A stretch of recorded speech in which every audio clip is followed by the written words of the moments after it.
ஓம் சக்தி தாயே போற்றி. நீ நல்லது நினைத்தால் இந்த தாயின் ஆசீர்வாதத்தில் உனக்கு நல்லது மட்டுமே நடக்கும்.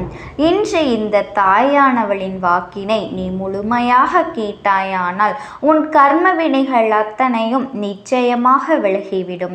இந்த தாயானவளின் அன்பும் ஆசீர்வாதமும் உனக்கு முழுமையாக கிடைக்கும்.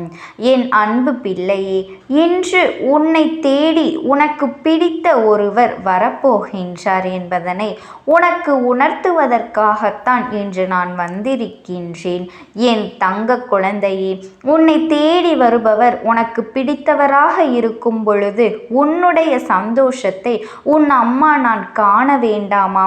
அதனால்தான் என் குழந்தையே, காண்பதற்காக உன்னை நான் ஓடோடி வந்திருக்கின்றேன். என் பிள்ளையே, எந்த விஷயம் உனக்கு சந்தோஷத்தை கொடுக்கின்றது, எந்த விஷயம் உன் வாழ்க்கையில் உனக்கு நிம்மதியை கொடுக்கின்றது, எந்த விஷயத்தை நிரந்தரமாக உன் வாழ்க்கையில் கொடுக்க வேண்டும் என்று உன் அம்மாவிற்கு தெரியும் அல்லவா? அதை உன்னிடம் சொல்வதற்காகத்தான் இப்பொழுது நான் வந்திருக்கின்றேன். நீ எள்ளளவும் கூட இந்த தாயானவளின் மீது சந்தேகப்பட வேண்டாம். இதை நான் நடத்தி தருவேனா என்ற சந்தேகம் உனக்கு ஒரு பொழுதும் வேண்டாம். நான் நிச்சயமாக உன்னுடைய விருப்பத்தை நிறைவேற்றி தரவே வந்திருக்கின்றேன். என் அன்பு குழந்தையே, யார் வேண்டுமானாலும் எப்படி வேண்டுமானாலும் இருந்துவிட்டு போகட்டும். அதை பற்றி எல்லாம் நீ கவலைப்பட வேண்டாம். உன்னோடு உனக்கு பிடித்தவர் நிச்சயமாக வரப்போகின்றார். அவர் யார் என்று உன் அம்மா நான் நிச்சயமாக இப்பொழுது உனக்கு சொல்ல போகின்றேன். கவனமாக கேள் என் குழந்தையே. ஆபத்து இருக்கும் பொழுது உனக்கு யார் உதவி செய்தார்களோ, நீ ஆபத்தில் இருக்கும் பொழுது யார் உன்னை புரிந்து கொண்டு உனக்கு ஆதரவாக செயல்பட்டார்களோ, உனக்கு உதவி செய்ய வேண்டும் என்ற மனப்பக்குவம் யாருக்கு வந்ததோ, எத்தனை பேர் உன்னை சுற்றி இருந்தாலும் அத்தனை பேருக்கு மத்தியிலும் இவர் ஒருவரே உன்னிடம் மிகுந்த அக்கறையோடு நடந்து கொண்டவர். என் குழந்தையே, உன்னை விட்டு இப்பொழுது அவர் தொலைவில் இருக்கின்றார். சில நேரங்களில் நீ வேதனையில் இருக்கும் பொழுது உனக்கு மிகப்பெரிய ஆறுதலாக இருந்து கொண்டிருந்தவர். உன் மனதில் இருக்கின்ற ஆசைகளை எல்லாம் தன்னுடைய ஆசையாக சுமந்து கொண்டவர். எல்லாவற்றையும் உனக்கு நிறைவேற்றி கொடுக்க வேண்டும் என்று உன்னோடு துணை இருந்தவர். ஆனால் இன்று உன்னை விட்டு தொலைவில் இருந்து கொண்டிருக்கின்றார். உன்னை பற்றி எப்பொழுதுமே நீ நினைக்கின்ற விஷயங்களை விட உன்னை அதிகமாக நினைத்தது அவர்தான். எப்பொழுதுமே உன்னை பற்றிய சிந்தனைகளோடு இருந்தவர் இப்போது உன்னை விட்டு வெகு தொலைவில் இருக்கின்றார். உன்னுடைய நினைவுகள் எல்லாம் அவருக்கு இருக்கின்றதா இல்லையா என்பது கூட உனக்கு சந்தேகமாக இருந்து கொண்டிருக்கின்றது. அதனால்தான் நீ மன வேதனையிலும் இருந்து கொண்டிருக்கின்றாய். மீண்டும் அவரோடு வாழ வேண்டும் என்றும் அவரோடு சேர வேண்டும் என்றும் மனதார ஆசைப்படுகின்றாய். எல்லாம் உன் அருகில் இருந்தாலும் எதுவுமே இல்லாதது போன்ற ஒரு உணர்வை கொடுத்து கொண்டிருக்கின்றது. இதனால் உன் வாழ்க்கையே உனக்கு வெறுப்பாகியும் விட்டது. இந்த வாழ்க்கை இதற்கு மேலும் வேண்டுமா என்று நீ வேதனைப்பட்டு கொண்டிருந்த சமயத்தில்தான் நீ என்னிடம் வந்து வேண்டுதல் வைத்திருந்தாய். அம்மா, ஓம் சக்தி, நான் உன்னிடம் எதையும் கேட்கவில்லை. என் வாழ்க்கையை எனக்கு கொடுத்து விடுங்கள். நான் இப்போது எதுவுமே இல்லாமல் வாழ்க்கை வெறுமையாக மாறிவிட்டது. மீண்டும் எனக்கு அந்த நல்ல வாழ்க்கையை கொடுத்து விடுங்கள் என்று என் குழந்தை நீ என்னிடம் கேட்பது எனக்கு தெரிந்துவிட்டது. என் தங்க குழந்தையே, நீ எப்பொழுதும் உயர்வான எண்ணங்களை மட்டுமே மனதில் வைத்திருக்கின்றாய். உன் மனதில் இருக்கின்ற நல்ல எண்ணங்கள் நிச்சயமாக உன் வாழ்க்கையை மீட்டு உன் கைகளில் கொடுக்கும் என்பதில் எந்த ஒரு சந்தேகமும் உனக்கு வேண்டாம். என் தங்கமே, இனி உன் வாழ்க்கையில் நல்லது மட்டுமே நடக்கும். நீ மனதார நம்பித்தானே இந்த தாயானவளிடம் வந்து உன்னுடைய வேண்டுதல்கள் எல்லாவற்றையும் ஒவ்வொன்றாக நீ வைத்திருக்கின்றாய். உன்னுடைய கடந்த கால வாழ்க்கையையும் நினைத்து, உன்னுடைய கடந்த கால நாட்களையும் நினைத்து நீ பட்டு கொண்டிருக்கின்றாய். என் தங்க குழந்தையே, சந்தோஷமாக எத்தனையோ தருணங்களை கொடுத்த வாழ்க்கை இன்று வெறுமையை மட்டும் பரிசாக கொடுத்து விட்டது. இனிமேல் இந்த வாழ்க்கையை நாம் சந்தோஷமாக வாழ்வோமா என்ற சந்தேகம் உனக்கு முன்பு இருந்திருக்கலாம். எப்பொழுது என்னிடம் வந்து நீ வேண்டுதல் வைத்தாயோ அதன் பிறகு உனக்கு எல்லாம் நல்லதாகவே நடக்கத் தொடங்கும் என்பதனை உன்னிடம் மீண்டும் நான் சொல்லிக் கொள்கின்றேன். என் தங்க பிள்ளையே, எல்லாவற்றையும் மறந்து இனிமேல் நீ நிம்மதியாக வாழப்போகின்ற நாள் வெகு தொலைவில் இல்லை, மிக அருகிலேயே வந்துவிட்டது. அந்த உறவு உன்னை தேடி வருகின்ற நேரம் நிச்சயமாக உன் வாழ்க்கையில் உள்ள உன்னை பிடித்த தீய சக்திகள் எல்லாம் உன்னை விட்டு விலகி ஓடப் போகின்றது. நீ அவரை பிரிந்ததற்கு முக்கியமான காரணம் அந்த தீய சக்தி தான். அது நன்றாக தெரியும். நான் அந்த தீய சக்தி என்று சொல்வது மனிதனைத்தான் என் பிள்ளையே. ஒருவரின் வேண்டாத சூழ்ச்சிகளால் தான் உன்னுடைய உறவு உனக்கு பிடித்தவர் உன்னை விட்டு பிரிந்து சென்றிருக்கின்றார்.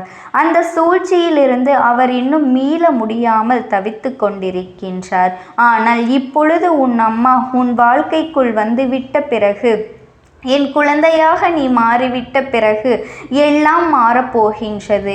உனக்கு ஏற்பட்ட பிரிவு என்பது நிரந்தரம் இல்லாதது. என் குழந்தையே, உன் வாழ்க்கையில் நீயாகவே எதுவும் தேவையில்லை என்று ஒரு நாளும் முடிவெடுத்தது இல்லை. பிறரின் கருத்துக்களையும் முன்கோபத்தாலும் நீங்கள் இருவரும் பிரிந்திருக்கலாம். ஆனால் தற்பொழுது இருவரும் ஒன்றாக சேர்ந்து வாழப்போகின்றீர்கள். தீய சக்தி ஒருவர் ஏற்படுத்திய விஷயம்தான் இன்று மிகப்பெரிய பிரச்சனையாக உருவெடுத்து நீண்ட கால பிரிவினைக்கு காரணமாகிவிட்டது. என் தங்கமே, இந்த பிரிவினை இன்றோடு முடிய போகின்றது. எல்லாவற்றிற்கும் கால நேரத்தை உருவாக்கி தர இந்த தாயானவள் நான் வந்திருக்கின்றேன். நீ ஆசைப்பட்டு கேட்ட அந்த வாழ்க்கையை கொடுப்பது இந்த அம்மாவின் பொறுப்பு.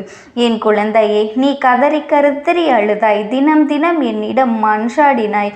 என்னிடம் என் உயிரான உறவை கொடுத்து விடுங்கள் அம்மா என்று வேதனைப்பட்டு கேட்டு கொண்டிருக்கின்றாய். என் செல்ல குழந்தையே, நீ வேண்டிக் கொண்டேதான் இருந்தாய். உன்னுடைய வேண்டுதல்கள் எல்லாம் நல்ல எண்ணங்களாக மாறி உனக்கு விருப்பமானவரிடத்தில் சென்று சேரும் பொழுது இந்த தாயானவள் அவரை உன்னோடு சேர்க்கப் போகின்றேன். இதற்கு பிறகு யாருடைய தலையீட்டையும் உங்கள் குடும்ப வாழ்க்கைக்குள் கொண்டு வரக்கூடாது. அடுத்தவர்களினுடைய சூழ்ச்சியை நீங்கள் புரிந்து கொள்ள வேண்டும். சூழ்ச்சியை எப்படி அம்மா புரிந்து கொள்வது என்று கேட்பது இந்த தாயானவளுக்கு தெரிகின்றது. சூழ்ச்சியை தெரிந்து கொள்வதற்கு உன் அம்மா உனக்கான தடங்கல்களை அப்போது நான் ஏற்படுத்தி கொண்டேதான் இருப்பேன்.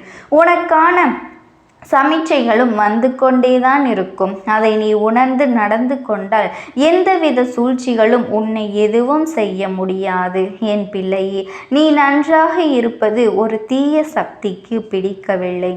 உன் உறவுக்குள் ஒற்றுமையை கெடுத்து விடுவதற்காகத்தான் அவர் உன் வாழ்க்கையில் நுழைந்தார் என்பது இந்த அம்மாவிற்கு நன்றாக தெரிந்த விஷயம். என் தங்கமே, நான் அப்பொழுது உனக்கு பலமுறை எச்சரிக்கை கொடுத்தேன். சில தடங்கல்களை ஏற்படுத்தினேன். இருந்தாலும் அந்த தீய சக்தி உன் வாழ்க்கையில் நுழைந்து விட்டது. நீ ஆரம்பத்தில் கண்டு கொள்ளாமல் விட்டதுதான் இன்று இவ்வளவு பெரிய பிரச்சனையாக வந்து நிற்கின்றது. உன்னுடைய வாழ்க்கை மீண்டும் திரும்புமா? சந்தோஷமாக இருந்த நாட்கள் மறுபடி அமையுமா என்று எதிர்பார்த்து காத்து கொண்டிருக்கின்றாய் அல்லவா? அதற்கு நான் உனக்கு பதில் சொல்கின்றேன். உன்னுடைய வாழ்க்கை மீண்டும் நல்ல வழியாக அமையும். சிறு சிறு தடங்கல்கள் வந்தாலுமே அதை உன் தாயானவள் நான் சரி செய்து கொடுக்கின்றேன். எனவே நம்பிக்கையோடு காத்திரு. கிடைத்த வாய்ப்பினை தவறவிடாதே. மனிதர்களின் மனமானது குரங்கு போன்றது. மனதினை ஒருநிலைப்படுத்துவது சாதாரண விஷயம் அல்ல. அதுபோலத்தான் உனக்கு பிடித்தவரின் வாழ்க்கையில் நுழைந்துவிட்ட தீய சக்திகளை விரட்டுவதற்கு உன்னுடைய அன்பு மிக முக்கியமானது. உன்னுடைய அன்பினால் மட்டுமே உன்னுடைய துணையை நீ மீட்டெடுக்க முடியும். வேறு எதை காட்டியும் அவரால் மீட்டெடுக்க முடியாது. எனவே அன்பு செலுத்து. இந்த தாயானவளின் துணை உனக்கு எப்பொழுதும் இருக்கும். எதற்கும் கவலைப்படாமல் துணிச்சலோடு செயல்படு. வாழ்க்கை உன்வசமாகும். உன் எதிர்கால வாழ்க்கையில் நீ எந்த பிரச்சனைகளையும் மனவலிமையோடு எதிர்கொள்ள அனைத்து சக்திகளையும் நல்ல நல்லவர்களின் துணையையும் நான் உனக்கு பெற்றுத்தரப் போகின்றேன். ஆகவே என் தங்க பிள்ளையே, இது உனக்கு சவாலான நேரம் என்பதனை மனதில் வைத்துக்கொள்.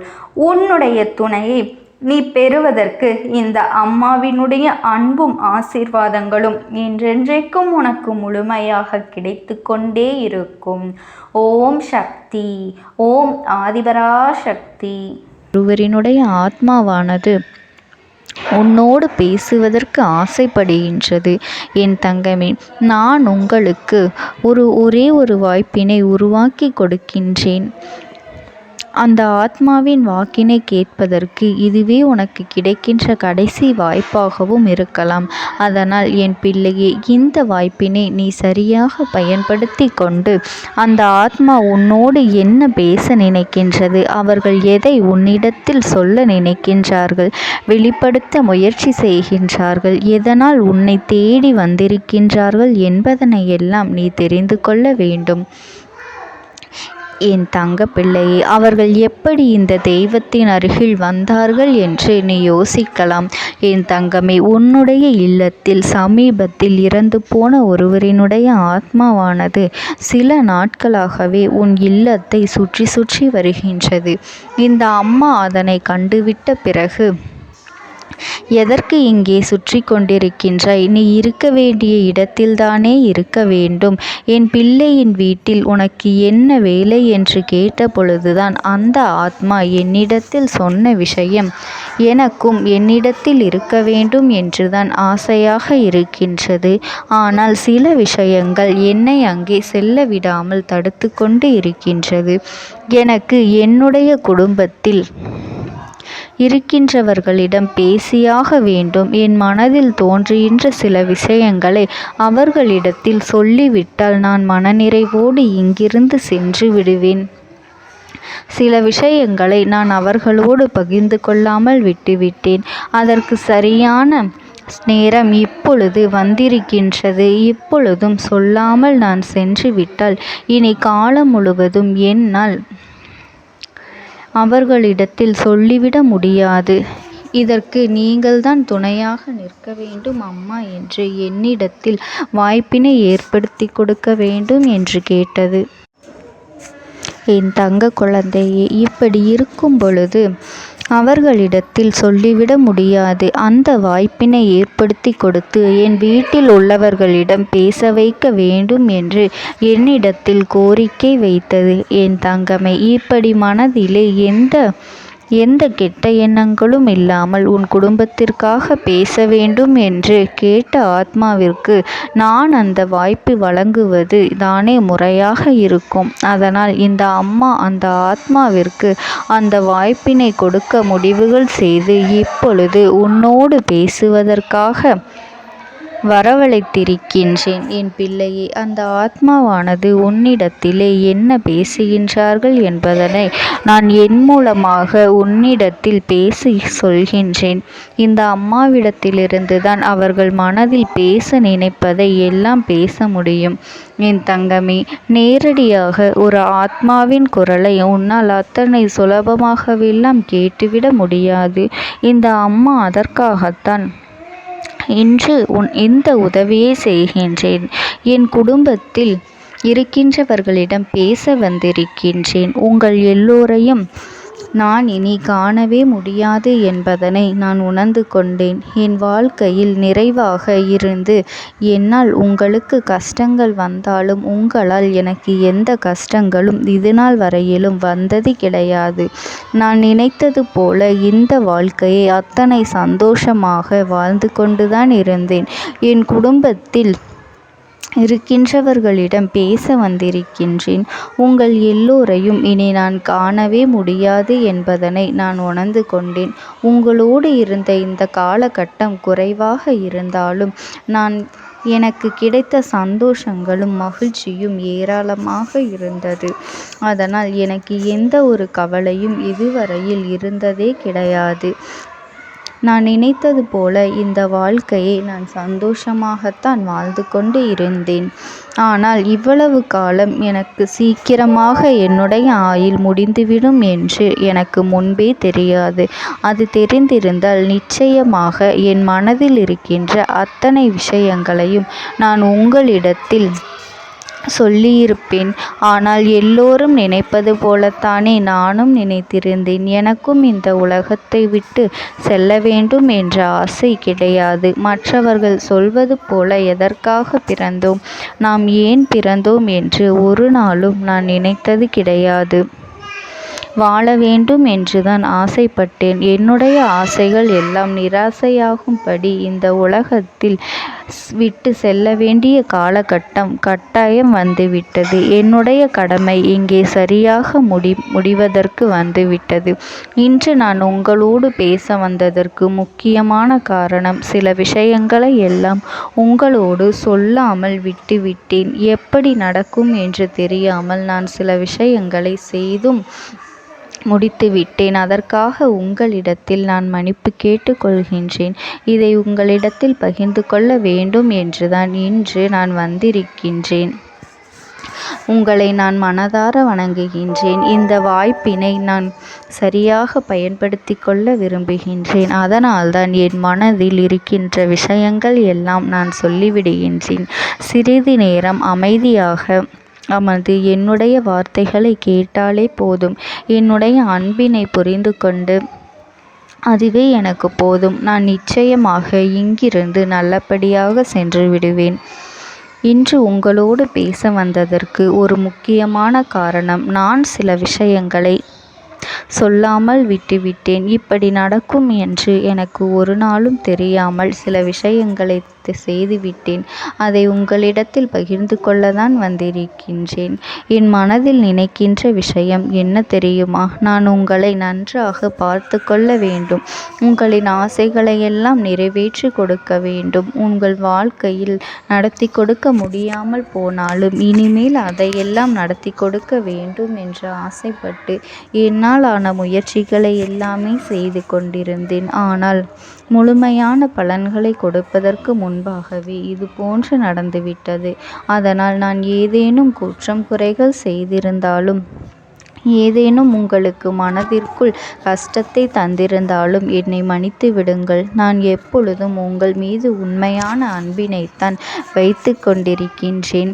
நான் ஒரு நாளும் மனதில் ஒன்றும் வெளியில் ஒன்றுமாக ஒரு நாளும் நான் நடந்து கொண்டது இல்லை. அதனால் என்னவோ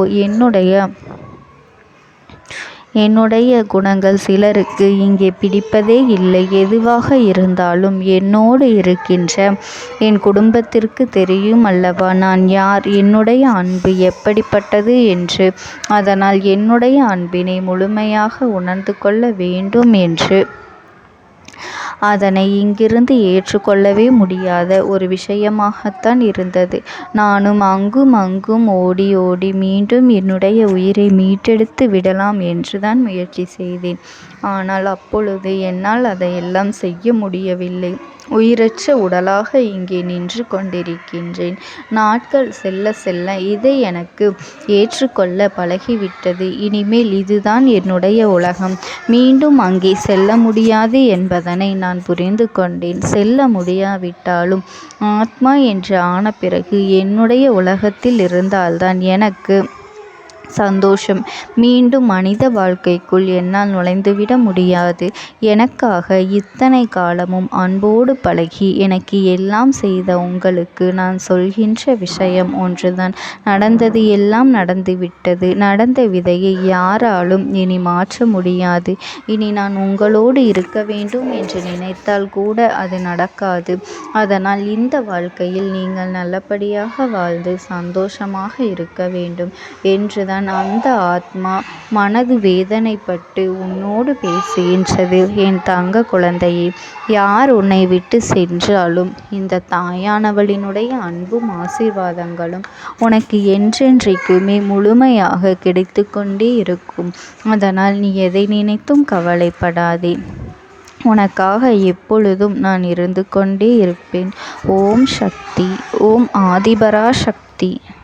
விடுதலை கொடுக்க மாட்டாயா என்று என் பிள்ளை, நீ என்னை பார்த்து கேட்கின்ற விஷயத்திற்குத்தான் நான் முடிவினை கட்டப் போகின்றேன். இன்னமும் சுருக்கமாக உனக்கு சொல்ல வேண்டும் என்றால், உன்னுடைய பிடிவாதம் இந்த அம்மாவினிடத்தில் ஜெயித்து விட்டது என்பதுதான் உண்மை. என் குழந்தைக்கு எந்த ஒரு விஷயம் வேண்டும் என்று அடம்பிடித்து இத்தனை காலமும் நீ நின்று கொண்டிருந்தாயோ, அந்த ஒரு விஷயத்திலிருந்து உன் அம்மா நான் உனக்கு விடுதலையை கொடுக்க வேண்டும் என்று என் முன்னால் கதறி அழுதாயோ, அந்த விஷயத்தை இன்று உனக்கு நான் முடித்து வைக்கின்றேன். என் பிள்ளையே, சுற்றி இருக்கின்ற உறவுகளையெல்லாம் நம்புவதை விட்டுவிட்டு சற்று விலகி நிற்பதுதான் எல்லோருக்குமே நல்லது. ஏனென்றால் யாருடைய குணம் எப்பொழுது எப்படி மாறும் என்று யாராலும் கணித்துவிட முடியாது.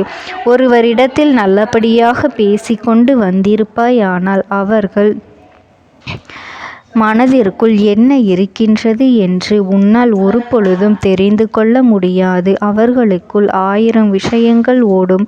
உனக்கு செய்து தருவேன் என்று வாக்குறுதியை கொடுப்பார்கள். ஆனால் அதன் பிறகு பார்த்தாயானால் ஒரு நிமிடம் கூட யோசிக்காமல் சற்றென்று இவர்களுக்கு முடியாது என்று சொல்லிவிடுவார்கள். மனதிற்குள் அவர்கள் நினைப்பது, நீ சொல்வதை சொல்லிவிட்டு போ, நான் எதற்காக உனக்கு உதவி செய்ய வேண்டும் என்று எண்ணிக்கொண்டிருப்பார்கள். இது போன்ற போலிகள் அதிகமாக நிறைந்து இருக்கின்ற இந்த உலகத்தில் ஒரு விஷயத்திற்காக என் பிள்ளை நீ ஆசைப்படுகின்றாய் என்றால் அதை மிகவும் நான் கவனத்தோடு புரிந்து கொண்டு உன் வாழ்க்கைக்கு அது சரியா தவறா என்று, தேவைதானா தேவையில்லையா என்று, ஒரு வேலை கிடைத்தால் உன் வாழ்க்கை தெளிவாக இருக்குமா என்றால் நான் புரிந்து கொண்டுதான் உன் அம்மா நான் உன்னிடத்திலே சொல்ல முடியும் என்பதனை புரிந்து கொள். உனக்கு எத்தனை கால தாமதங்கள் ஆகியது என்பதனை அதனை புரிந்து கொள்ள அதை உன்னிடத்தில் ஒப்படைக்க வந்ததற்கு காரணம், பல அதிசக்தி வாய்ந்த பூஜைகளாலும் தெய்வங்களை நீ தொடர்ந்து வணங்கி கொண்டிருப்பதாலும் மட்டும்தான் உன் வேண்டுதல்கள் உச்சத்தை தொட்டுவிட்டது. தெய்வத்தின் மனதை நீ தொட்டுவிட்டாய். இனிமேல் உன்னிடத்திலிருந்து தெய்வத்தினால் தப்பிக்க முடியாது. நிச்சயமாக இனிமேல் இதனை நீ கொடுத்துதான் ஆக வேண்டும். எந்த எல்லைக்கும் செல்வதற்கு தயாராகிவிட்டாய். கடவுளுக்கு என்னென்ன செய்ய வேண்டுமோ அதையெல்லாம் என் பிள்ளை மனதார செய்து விட்டாய். உன்னுடைய அன்பிற்கு இந்த அம்மா நான் 5வது நாள் உன் வாழ்க்கையில் மிகப்பெரிய பிரச்சனையை தீர்த்து கொடுக்கின்றேன். அம்மாவினை நம்பினால் உனக்கு சத்தியம். என்னை நீ நம்பவில்லை என்றால் இந்த அம்மாவினால் நிச்சயமாக எந்த விஷயத்திலும் இதற்கு பொறுப்பாக முடியாது. உனக்கு நடப்பதை கூட நீ உணராமல் இருந்துவிட்டு நிச்சயமாக உன்னுடைய மனநிலையில் தான் மாற்றங்களை கொண்டு வர வேண்டும். இதனை புரிந்து கொள். ஒரு முறை அல்ல, பல முறை இதை நான் சொல்லியிருக்கின்றேன். வாழ்க்கையில் தெய்வத்தினுடைய சக்தி வந்துவிட்டது என்றால் உனக்கு பல நல்ல விஷயங்கள் செய்வதற்கு முயற்சிகளையும் செய்து கொடுத்தது. ஆனால் என் பிள்ளை, நீ உன் மனதிற்குள் வைத்திருக்கின்ற தேவையற்ற எண்ணங்களால் அதை தொலைத்து விட்டாய். ஒரு பொழுதும் நீ தொலைக்கவும் மாட்டாய். தொலைக்க இருக்கவும் கூடாது. ஏனென்றால் உன்னோடு இருப்பது இந்த அம்மாவாகிய நான். உன் வாழ்க்கையில் நல்லதை செய்து கொடுப்பது உன் அம்மா நான். உனக்காக இந்த வாழ்க்கையில் எந்த எல்லைக்கும் செல்ல தயாராக இருக்கின்றேன். அதனால் இனி துணிந்து இறங்கு. எண்ணி 5வது நாள் நீ விரும்பிய விஷயம் உன் கைகளில் இருக்கும். எந்த முயற்சிகளையும் செய்யாமல் அம்மா தரவில்லை என்று ஒரு நாளும் என் மீது பழி போட உன்னால் முடியாது.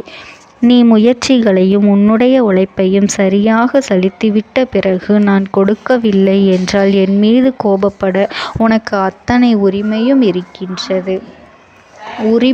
இதற்கு மேலும் என் குழந்தை கஷ்டத்தை சந்திக்க வேண்டிய அவசியமில்லை. எவ்வளவு தூரம் முடியுமோ அவ்வளவு தூரம் இந்த வாழ்க்கையில் உனக்கான விஷயங்களை நீ பெற்றுக்கொள்ள தயாராக இருக்க வேண்டும். என் தங்கமே, இனியாவது என் குழந்தை உனக்கு தர நினைக்கின்ற விஷயங்களை எல்லாம் தருவதற்கு இந்த வாழ்க்கையில் என்னவெல்லாம் சுற்றி நடக்கின்றதோ அதையெல்லாம் நீ தெரிந்து கொண்டு என் பிள்ளை உனக்கானதை என்னிடத்தில் தெரிந்து கொள்ள வேண்டும். எந்த அளவிற்கு மனதில் துணிச்சலோடு நிற்கின்றாயோ, அம்மா எதனை கேட்டாலும் கொடுத்துவிட வேண்டும் என்று நீ நினைத்தாய் அல்லவா? அன்று உன்னிடத்தில் தட்சணை கேட்டேன், மறக்காமல் கொடுத்தது என் பிள்ளையே. என்ன கேட்டால் இந்த அம்மா? உன்னுடைய அன்பையும் உன்னுடைய நம்பிக்கையையும் மட்டுமே கேட்டேன். இன்றும் உன் அம்மா அதைத்தான் உன்னிடத்தில் கேட்கின்றேன். அம்மா கேட்டால் எதையும் கொடுக்க துணிந்த என் பிள்ளை, இனிமேல் நம்பிக்கைக்கு நான் நிச்சயமாக உன் நல்ல நிலையை நீ அடைந்து விடுவாய். உனக்கான நம்பிக்கைக்கான நிச்சயமான பரிசினை உனக்கு தருகின்றேன். வாழ்க்கை முழுமைக்கும் நான் உன்னோடு பயணிக்கின்றேன். எவ்வளவு பிரச்சனைகள் வந்தாலும் அந்த நேரத்தில் அம்மா நம்மை விட்டு சென்று விடுவாளோ என்று எண்ணி நீ வருந்தாதே. எல்லா சூழ்நிலைகளிலும் நான் உன்னோடு இருந்து உனக்கானதை தரும் வரை ஒரு நாளும் நான் ஓய்ந்து போகவே மாட்டேன். இந்த அம்மா யாரென்று புரிந்து என் பிள்ளைகள் ஒரு நாளும் யாருக்காகவும்